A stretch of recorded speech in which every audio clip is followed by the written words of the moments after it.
Ever since he took in a Shinigami as a pet, the man had developed a habit. Before leaving home, he would stick a pen refill in the door as a subtle marker.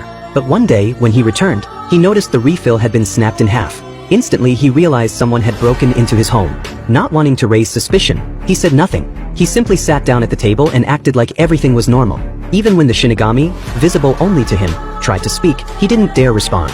Because in the apartment next door, a group of detectives was watching his every move, analyzing even the slightest twitch. If they caught him talking to someone invisible, he'd immediately become the prime suspect in a string of serial murders. As it turns out, he owned a notebook, one that could instantly kill anyone whose name was written in it. But under the detectives' around-the-clock surveillance that had lasted for weeks, he hadn't shown any suspicious behavior.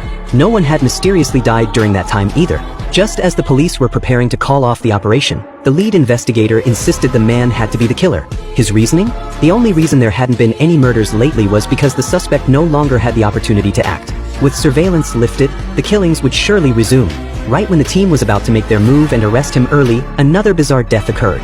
The victim died of sudden cardiac arrest. Exactly like the previous cases. Everyone rushed to check the live surveillance feed, only to see the man casually munching on potato chips, perfectly relaxed. It was the ultimate alibi.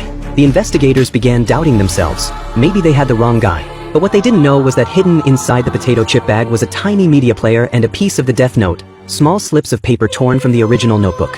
His plan was so elaborate, so precise, that even the Shinigami beside him was stunned. With no concrete evidence and no suspicious behavior to report, the police had no choice but to shut down the surveillance and walk away.